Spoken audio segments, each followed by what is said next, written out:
مختلف مفادات کے حامل افراد ایک بے چین اور خفیہ کوششوں میں مصروف ہیں کہ کسی طرح اس ختم ہونے والے معاہدے کو، یعنی جو ٹوٹنے والا ہے، اس کو بچا لیں۔ اطلاعات کے مطابق ٹرمپ نے عوامی طور پر جو بات چیت سے انکار کے باوجود اندر ہی اندر سے یہ بھی اشارے دیے کہ نہیں، بات چیت تو جاری رہے۔ ایران کو یہ طے کرنا ہے کہ کیا وہ ٹرمپ کے بیانات سمجھے یا کسی بوڑھے آدمی کی بڑبولیاں سمجھے۔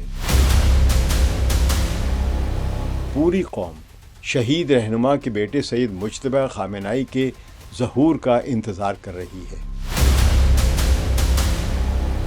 ان کی آمد سے اصلاح پسند گروہ کی مشکلیں مزید بڑھیں گی۔ آئندہ چند گھنٹوں اور دنوں میں جو کچھ ہونے والا ہے وہ نہ صرف ایران بلکہ پوری مشرق وسطیٰ اور عالمی سیاست کی سمت طے کرے گا۔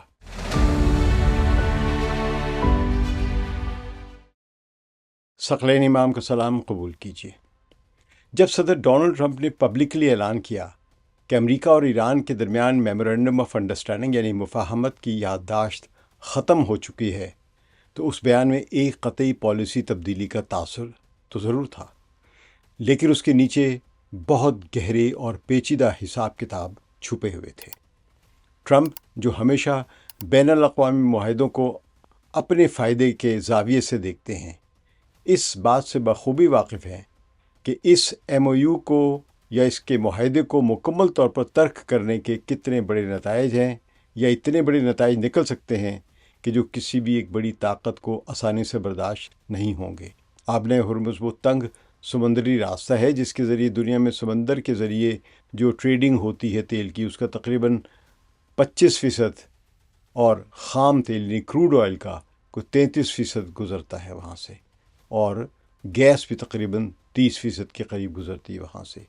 اور عالمی توانائی کی جو کل کنزمپشن ہے اس کا تقریباً 20% تیل اسی راستے سے اپنی اپنی منزلوں تک پہنچتا ہے۔ اگر یہ راستہ بند رہتا ہے تو عالمی توانائی کی منڈیاں تباہی کا شکار ہو جائیں گی، تیل کی قیمتیں 70 کی دہائی کی بحران جیسی بلندیوں تک پہنچ سکتی ہیں، اور مہنگائی یورپ سے لے کر ایشیا تک ہر کمزور معیشت کو کچل ڈالے گی، اور مزید جو مضبوط معیشتیں ہیں ان کو بھی بڑی بری طرح متاثر کریں گی، اور علاقائی تنازعہ عالمی معاشی بدحالی میں بدل سکتا ہے۔ اس سخت حقیقت کی وجہ سے علاقائی ممالک، امریکہ کے اپنے اتحادی اور مختلف مفادات کے حامل افراد ایک بے چین اور خفیہ کوششوں میں مصروف ہیں کہ کسی طرح اس ختم ہونے والے معاہدے کو، یعنی جو ٹوٹنے والا ہے، اس کو بچا لیں، اس میں نئی شکل دیں، اس میں نئے الفاظ شامل کریں یا دوبارہ سے شاید لکھیں۔ تو یہ صورتحال کو مزید خراب ہونے سے روکنے کی کچھ کوششیں ہیں۔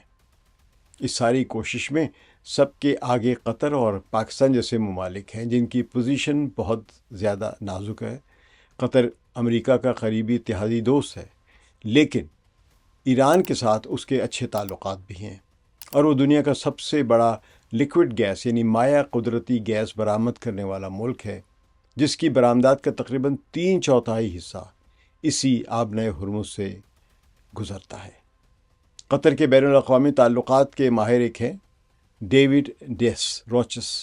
ان کا کہنا ہے کہ قطر کو طویل عرصے سے پیچیدہ تنازعات میں ثالثی کا بہت بڑا تجربہ ہے، اور جب براہ راست رابطے خراب ہو جاتے ہیں تو وہ ہمیشہ بات چیت کے لیے دروازے کھلا رکھتا ہے۔ قطر کی سفارت کاری کا سب سے بڑا فائدہ یہ ہے کہ اسے دونوں طرف سے پیغام رسانی کی حد تک اعتبار حاصل ہے، پیغام رسانی، اور وہ خفیہ رابطوں کے ذریعے دونوں حکومتوں کی رائے جاننے میں کامیاب رہا ہے۔ لیکن ٹرمپ کے وعدوں کی ذمہ داری کوئی بھی نہیں دے سکتا ہے۔ تو اب اطلاعات کے مطابق ٹرمپ نے عوامی طور پر جو بات چیت سے انکار کے باوجود، یعنی کھل کے تو کہا اب یہ میرے خیال میں میمورنڈم آف انڈرسٹینڈنگ جو ہے یہ اٹس اوور، لیکن اندر ہی اندر سے یہ بھی اشارے دیے ہیں کہ نہیں، بات چیت تو جاری رہے۔ تو اس انکار کے باوجود خفیہ ذرائع سے اشارہ دیا ہے کہ وہ ایران کی بات سننے کے لیے تیار ہیں یا بات کرنے کے لیے تیار ہے، اور قطر کے رہنماؤں نے دونوں اطراف کے درمیان پیغام رسانی کا کام تیزی سے شروع کر دیا ہے۔ حالانکہ حقیقت یہ ہے کہ وہ عوامی سطح پر جس طرح کے بیان دیتے ہیں، یعنی ٹرمپ صاحب، وہ الگ بات ہے، کیونکہ انہوں نے اپنے حلقے کو خوش بھی رکھنا ہے، لیکن اندر سے وہ جنگ بندی کے ٹوٹنے کے خطرے کو سمجھتے ہیں کہ اس کا کیا اثر ہوگا۔ اسی طرح پاکستان کا جو کردار ہے اس مصالحت کاری میں، تو پاکستان کی صورتحال اس سے بھی ذرا مختلف ہے قطر کی نسبت، کیونکہ اس کی سرحد ایران سے 950 کلومیٹر سے زیادہ لمبی ہے، اور کسی بھی بڑے تصادم سے اس کی سرحدی علاقوں میں ہنگامے اور معاشی تباہی کا خطرہ پیدا ہو سکتا ہے، اور پاکستان کے پاس وہ دولت نہیں ہے جو کہ قطر کے پاس دولت ہے، تو پاکستان ہر حال میں متاثر ہوگا جنگ کے دوبارہ شروع ہونے کی وجہ سے۔ تو پاکستان اپنی سرزمین کو ایران کے خلاف کسی فوجی کارروائی کے لیے استعمال نہیں ہونے دے گا، یہ بات اس نے کئی بار کہی ہے، لیکن امریکہ کے ساتھ اپنی اتحادی ذمہ داریوں سے دستبردار بھی نہیں ہو سکتا ہے، کیونکہ پاکستان کی مقروض اکانومی IMF کے قرضوں کے بغیر کیا کہتے ہیں بینکرپٹ ہے، دیوالیہ ہے، اس لیے اسے امریکہ کی مدد کی بہت زیادہ ضرورت ہے۔ لہٰذا پاکستان امریکہ کے اشارے پر چلنے کے لیے فوراً آمادہ ہے۔ ویسے قطر بھی ہے، لیکن قطر تھوڑی بہت ایک مختلف اٹانومی، فائنینشیل اٹانومی رکھتا ہے جو پاکستان کے پاس نہیں ہے۔ تو علاقائی امور کے ماہرین کے مطابق پاکستان نے دونوں فریقوں کو یہ پیغام پہنچانے کی کوشش کی ہے کہ ٹرمپ کی سخت گیر بیان بازی اگرچہ ان کی پالیسی کا حصہ ہے، مگر وہ حقیقی مذاکرات کے لیے دروازہ کھلا چھوڑ رہے ہیں۔ اب یہاں پر ایران کو یہ طے کرنا ہے کہ کیا وہ ٹرمپ کے بیانات سمجھے یا ایک کسی بوڑھے آدمی کی بڑبولیاں سمجھے کہ بڑبڑا رہا ہے۔ اب یہاں پر جو ابھی حال ہی میں ہوا ہے، صرف اس نے بڑھ چڑھ کے ٹرمپ نے بیانات ہی نہیں دیے منفی قسم کے، گالیاں ہی نہیں دی ہیں ایرانی قوم کو، بلکہ ٹرمپ نے ایران پر براہ راست 2 راتوں میں مسلسل حملے کیے ہیں، اور جب ایران نے بھرپور جواب دیا ہے تو اب انہوں نے فی الحال ایک ٹروس ہوا ہے، دونوں میں ایک عارضی بمباری رکی ہوئی ہے، گولہ باری رکی ہوئی ہے۔ لیکن ساتھ ساتھ یہ بھی ذہن میں رکھیں کہ ٹرمپ صاحب بمباری کرتے ہیں، مارکیٹ کو ہلاتے ہیں، اور پھر ایک ہفتہ ختم ہونے سے پہلے، یعنی جب پیر کے آنے سے پہلے 1 یا 2 دن وہ دوبارہ مذاکرات کی بات کر دیتے ہیں تاکہ تیل کی قیمتیں آسمان تک نہ چلی جائیں۔ تو یہ ایران کو دیکھنا ہوگا کیا وہ اب اس رویے کو برداشت کرے گا کہ ٹرمپ جب چاہے 2 جوتے مارے ایران کے سر پہ اور پھر کہے اچھا مذاکرات کرنے کے لیے تیار ہے، اور ایران پھر مذاکرات کی میز پر جا کے بیٹھ جائے۔ اس سے ایران کی بہت ذلت ہو رہی ہے۔ جو اتنی بڑی کامیابی اس جنگ کے نتیجے میں ایران کو ملی ہے، وہ کامیابی اب ذلت کا سبب بن رہی ہے، کیونکہ ایران فوراً مذاکرات کی میز پر جا کے بیٹھ جاتا ہے۔ تو دوسری جانب پاکستان ایران کو یہ بھی واضح کر رہا ہے کہ کوئی بھی ممکنہ معاہدہ ایران کی خود مختاری اور اس کے عوامی جذبات کے منافی نہیں ہوگا، نہ ہونا چاہیے ہے۔ لیکن پاکستان ٹرمپ کی کیسے ذمہ داری لے سکتا ہے؟ ٹرمپ کی ذمہ داری تو اس کا اپنا ملک نہیں لے رہا ہے۔ اس کی جو کذب ہے یا اس کا جھوٹ بولنا جو ہے یا اس کا وعدے کر کے توڑ دینا ہے، کیونکہ اس نے ایران سے ہمیشہ جو جنگیں کی ہیں 2 بڑی،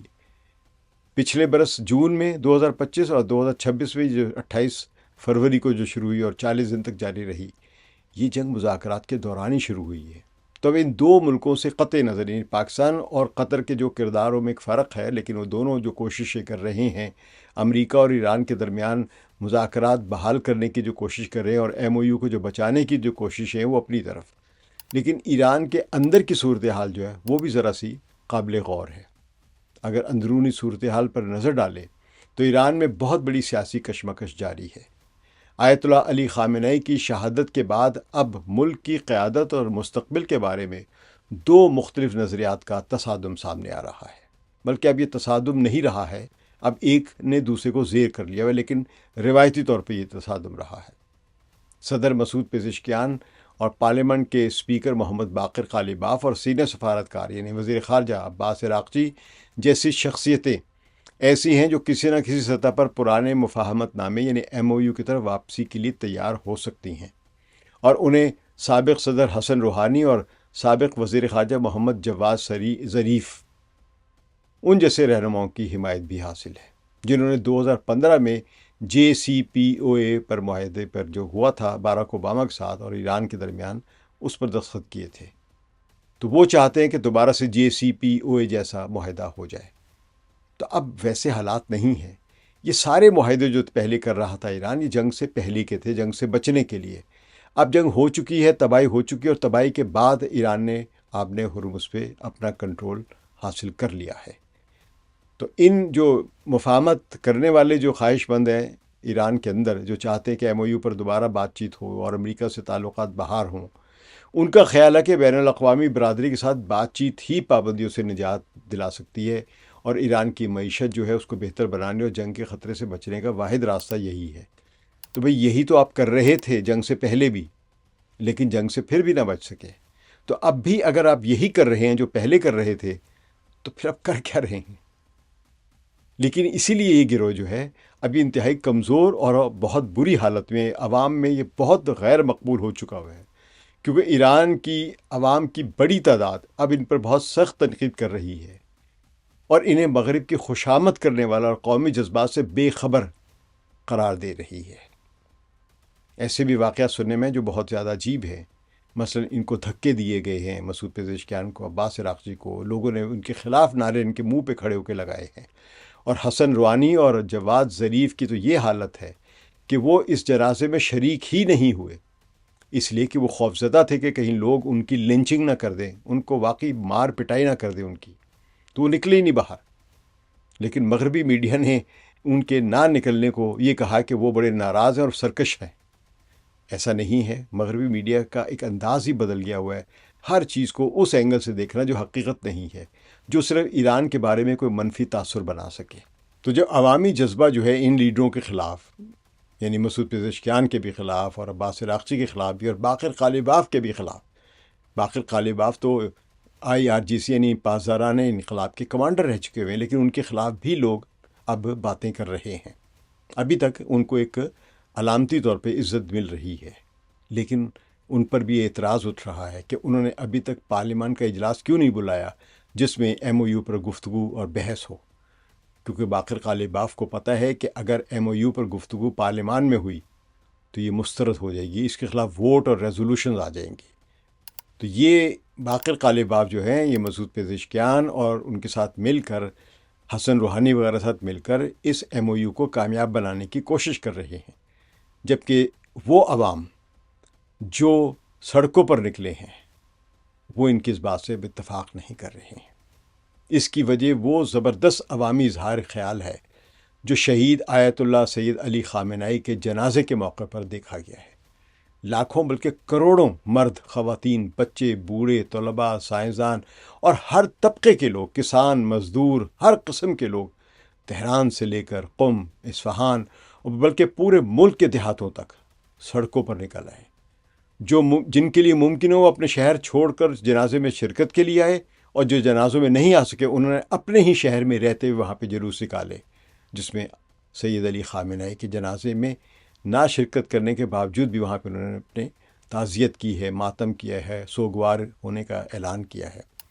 اور ان مذاکرات کاروں کے خلاف سخت نعرے لگائے ہیں۔ تو ماہرین کا کہنا ہے کہ یہ جنازہ دراصل ایک قومی ریفرنڈم تھا، جس میں عوام نے امام خمینی کے انقلابی اصولوں اور شہید رہنما یعنی سید علی خامنہئی کی پالیسیوں کی بھرپور حمایت کا اعلان کیا ہے۔ تو تہران یونیورسٹی کے پروفیسر محمد مرندی کا کہنا ہے کہ ایران کے لوگ اس بات پر پورا یقین رکھتے ہیں کہ امریکہ اور اسرائیل کی دباؤ بڑھانے کی کوششیں بالکل ناکام ہو چکی ہیں،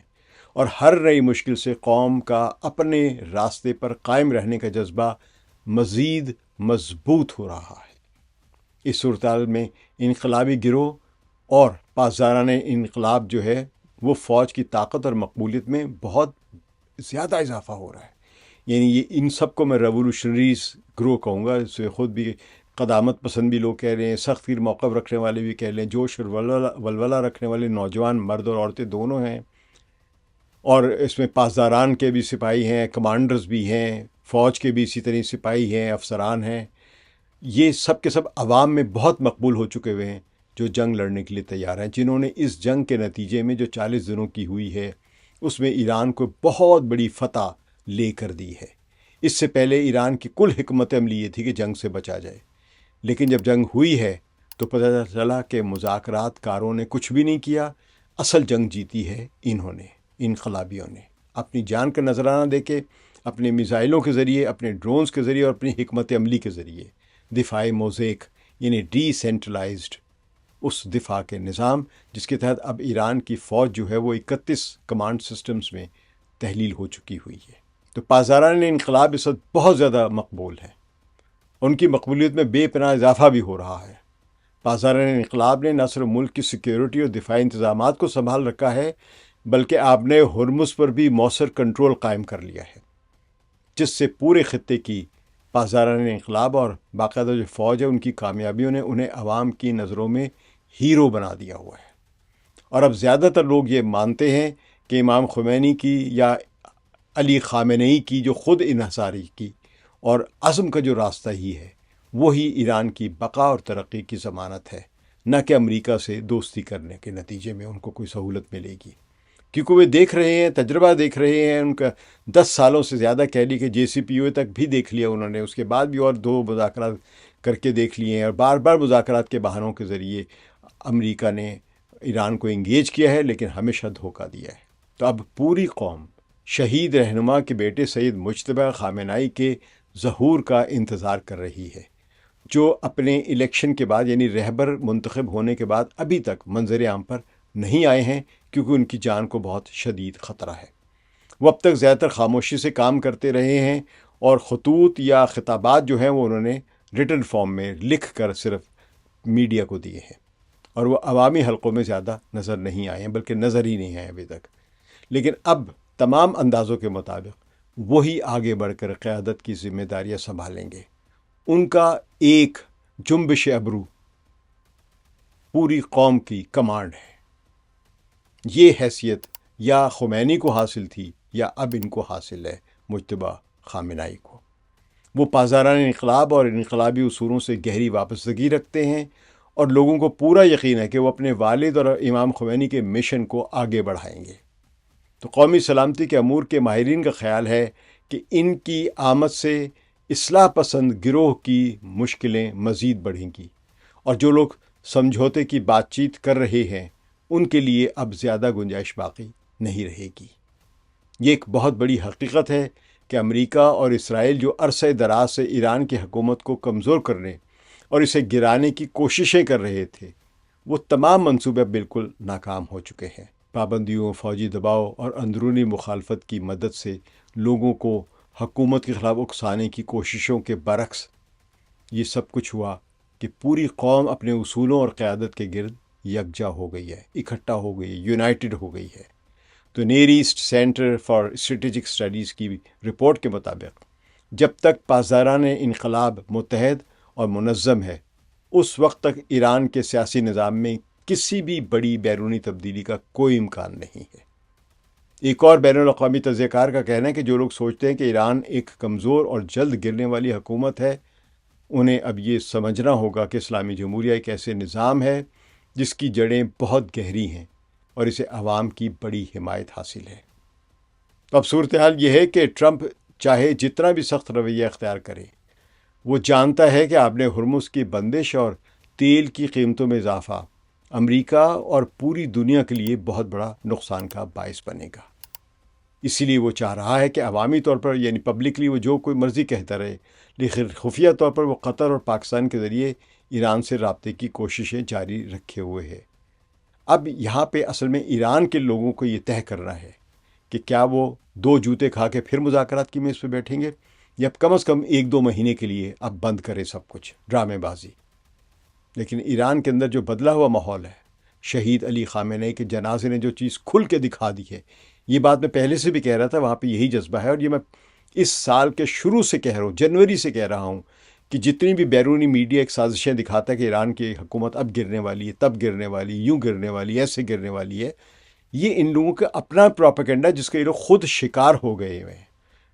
اس جنازے نے دنیا کے سامنے بہت حقیقت جو ہے وہ بیان کر دی ہے، حالات ایران کے کیا ہے وہ عیاں کر دیا ہے۔ اگر کسی کو ابھی بھی نظر نہیں آ رہا تو اسے اپنی آنکھوں کا اور دماغ کا علاج کروانا چاہیے۔ تو ایران کے اندر جو بدلا ہوا ماحول ہے، اس میں کسی بھی قسم کی سمجھوتے کرنے والی پالیسی کو اب عوام قبول کرنے کے لیے تیار نہیں ہے۔ ریفارمسٹ ابھی بھی کچھ نہ کچھ کرنے کی کوشش کر رہے ہیں، لیکن ان کی طاقت ختم ہوتی جا رہی ہے۔ اور انقلابی جذبے سے سرشار عوام اور فوج کے سامنے اب ان کی کوئی زیادہ چلتی نظر نہیں آ رہی ہے۔ تو اس حالت میں اگر قطر اور پاکستان کوششیں بھی کریں گے اور ڈونلڈ ٹرمپ بھی ان کو کہیں گے کہ جاؤ ان سے بات چیت کراؤ، تو اب مسئلہ اتنی آسانی سے حل نہیں ہوگا۔ اب اگر ڈونلڈ ٹرمپ ایران کو کوئی ٹھوس ضمانتیں اور رعایتیں دینے کے لیے تیار ہوں گے تو یہ آبِ ہرمز کھلے گی، ورنہ اگر ان ضمانتوں کے باوجود آبِ ہرمز کھل جاتی ہے تو پھر ایرانی عوام ہوں گے اور ان ریفارمسٹ کے گریبان ہوں گے۔ جب سید مجتبیٰ خامنہ ای سامنے آئیں گے، ابھی ہم دیکھنے والے ہیں، اعلان ہوا ہے کہ وہ عنقریب ایک خطاب کریں گے، تو ہم یہ دیکھیں گے کہ وہ اپنی پالیسیوں کا اعلان کریں گے۔ تبھی پوری دنیا کو پتہ چل جائے گا کہ مستقبل کس سمت چلے گا۔ وہ جو اعلان کریں گے وہ ایران کی اصل حتمی پالیسی ہوگی۔ لیکن اب تک جو کچھ ہو چکا ہے اس سے یہ واضح ہو گیا ہے کہ اب پرانے زمانے کی طرح امریکہ کی مرضی پر چلنے والا کوئی جو ملک ہے وہ اب سامنے نہیں رہے۔ یہاں پہ ایران میں جو مذاکرات کر رہا تھا کہ حملہ نہ کر دے، کہیں حملہ نہ کر دے، اب یہ ایران اس نوجوان قیادت کے پاس آ چکا ہوا ہے جو صرف مجتبیٰ خامنہ ہی کی شکل میں نہیں ہے، بلکہ سڑکوں پر نوجوان لڑکے لڑکیاں جنہوں نے اس جنگ کے دوران سول رضاکار کی طرح یا سویلین ڈیوٹیز جو ادا کی ہیں اور فوج میں شرکت جو کی ہے، 3 کروڑ سے زیادہ لوگوں نے اپنے آپ کو ایک فوج میں رجسٹر کرایا ہے، اور ان میں زیادہ تر تعداد جو ہے وہ 20-21 سال بھی نہیں، اس ٹین ایجر سے لے کر اور 20 کی دہائی تک کی عمر کے بچوں اور بچیوں کی، لڑکیوں کی بھی ہے اس میں تعداد، جو ایران کی خاطر مرنے کے لیے تیار ہیں۔ تو اب خطے کی طاقت کا توازن بدل چکا ہے، ایران کا وقار بڑھ چکا ہے اور ان کے عوام کو اپنی قیادت پر مکمل اعتماد ہے۔ کون سی قیادت؟ انقلابی قیادت پر۔ اور دنیا کو اب یہ ماننا ہی پڑے گا کہ ایران ایک بڑی اور خود مختار طاقت ہے۔ میں اس کو سپر پاور نہیں کہوں گا کیونکہ ایران سپر پاور نہیں ہے، نہ بنے گا، لیکن وہ ایک عظیم قوم کے طور پہ ابھر رہا ہے جس کی بات اب مغرب کو سننا ہی پڑے گی۔ آئندہ چند گھنٹوں اور دنوں میں جو کچھ ہونے والا ہے وہ نہ صرف ایران بلکہ پوری مشرق وسطیٰ اور عالمی سیاست کی سمت طے کرے گا، اور ہر آنے والا لمحہ نئی تاریخ رقم کر رہا ہے۔ 10 جولائی کو برطانوی نیوز ایجنسی رائٹرز نے انتہائی لو قسم کا ایک تجزیہ کیا ہے جو مغربی میڈیا کی گلوبل ساؤتھ کے ساتھ کسی بھی مزاحمتی ملک کے بارے میں اس کی پروپیگنڈے کی پرانی روایت کا ایک اظہار ہے اور دودھ میں مینگنیاں ڈالنے کی کوشش کرنے کے مترادف ہے۔ 9 جولائی کو 3 سے 4.25 کروڑ افراد نے، اگر کم سے کم ملے تو 3 کروڑ، ورنہ وہاں جو ایرانی حکومت کا اپنا جو دعویٰ ہے وہ 4.25 کروڑ افراد کی تعداد انہوں نے بتائی جنہوں نے شہید سید علی خامنہ ای کے جنازے کے جلوس میں شرکت کی ہے، ایران سے لے کر عراق تک، اور ایران سے کیپٹل تہران، قم، نجف، کربلا اور پھر مشہد کی طرف جو آئے ہیں۔ ابھی بہت سارے شہروں میں اس جنازے کو نہیں لے کے گئے، اگر وہاں بھی لے کے جاتے تو وہاں بھی 1-8 کروڑ ہر شہر میں ان لوگوں نے آ جانا تھا۔ مثلا اصفہان نہیں لے کے گئے، شیراز نہیں لے کے گئے، اہواز نہیں لے کے گئے، تو اگر ان میں سے کہیں بھی لے کے جاتے وہاں پہ 1 کروڑ لوگوں نے مزید آنا تھا۔ تو اس کے بعد جو 4 کروڑ لوگ جو ہیں، اب ان کا جو دباؤ ہے اس سے فرار ممکن نہیں ہے۔ رائٹرز نے جو تجزیہ شائع کیا اس کی ہیڈ لائن یہ ہے کہ the absence of Iran supreme leader is becoming a liability for the Islamic republic. تو رائٹرز کی تجزیہ نگاری میں سید مجتبیٰ خامنہ ای کی غیر موجودگی کو ایرانی نظام کے لیے کمزوری قرار دیا گیا ہے، مگر یہ تشریح سطحی اور یک طرفہ ہے۔ رپورٹ نے کروڑوں ایرانیوں کی جنازے میں شرکت کو نظر انداز کرتے ہوئے چند ایک گمنام ذرائع اور 20 کے قریب ایرانی شہریوں کی تشویش کو یا ان کے تبصروں کو بنیاد بنا کر ایک پورا تجزیہ شائع کر دیا ہے۔ پتہ نہیں وہ 20 لوگ تھے بھی یا نہیں تھے۔ ہماری جرنلزم میں ایک اور چیز بھی، ایک اصطلاح استعمال کی جاتی ہے، ٹیبل سٹوری، کہ ٹیبل پہ بیٹھے بیٹھے لوگوں کے بیانات بنا لیے جاتے ہیں۔ اور اسی رائٹرز کی رپورٹ نے اس کے برعکس جو کروڑوں عوام کے جو تاریخی مظاہرے دیکھنے میں آئے ہیں، اپنے نئے رہبر کی حمایت میں بھی جہاں نعرے لگے ہیں، ان نعروں کو نظر انداز کر دیا ہے رائٹرز نے۔ اس کے علاوہ اس تجزیے میں اس حقیقت کو مکمل طور پر نظر انداز کیا گیا کہ مجتبیٰ خامنہ ای ایک امریکی اسرائیلی حملے میں زخمی ہوئے ہیں اور ان کی زندگی کو براہ راست خطرہ بھی انہی سے لاحق ہے، انہی قوتوں سے۔ تو ایسی صورتحال میں عوامی نمائش سے ان کا گریز کرنا جو ہے یہ کوئی غیر معمولی بات نہیں ہے۔ دراصل رائٹرز کا یہ انداز مغربی مفروضے کی عکاسی کرتا ہے کہ جسمانی قیادت ہی واحد سیاسی اتھارٹی ہے، جبکہ ایرانی سیاسی ثقافت میں پردہ اور احتیاط کو حکمت عملی کا درجہ حاصل ہے۔ جہاں امریکی یا اسرائیلی رہنما اپنے فیصلے پردے میں کریں گے تو اسے حکمت عملی کہا جائے گا، یعنی وہ اگر چھپ کے کوئی کام کر رہے ہیں تو وہ بڑی اچھی اسٹریٹجی ان کی سمجھی جائے گی، اور اگر ایرانی جو اپنے رہبر کو احتیاط کی بنیاد پر اور ان کو محفوظ بنانے کی بنیاد پر وہ ایک پوشیدہ رکھتے ہیں، تو یہ رائٹرز جیسے ادارے جو ہے اس کو انتظامی بحران، ایڈمنسٹریٹو بحران، ایران کی لائبلٹی، اس جیسے الفاظ استعمال کر رہے ہیں۔ تو یہ واضح قسم کا دوہرا معیار ہے ان مغربی میڈیا کا۔ تو یہ تجزیہ ایرانی عوام کے تاریخی تجربے اور نظام کی ریزیلینس کو، یعنی اس کی ایک مضبوطی کو نظر انداز کرتا ہے، جو 47 سالوں میں متعدد بحرانوں سے گزر چکا ہے۔ رائٹرز کا یہ نقطہ نظر صحافت کی بجائے ایک مخصوص مغربی بیانی کی آئینہ داری کرتا ہے، جو غیر مغربی نظاموں کو از خود ناکام قرار دینے کا عادی ہے۔ تو بھائی، مغربی صحافت پر بھی غور کیا کریں، ان کی ہر خبر کو اس طرح نہ پڑھا کریں کہ یہ قرآن کی آیات ہے یا آسمان سے یہ چیزیں اتری ہیں۔ بہت شکریہ۔ ثقلین امام کو اجازت دیجیے، مزید وی لاگ لے کے آپ کے سامنے پھر حاضر ہوں گا۔ خدا حافظ۔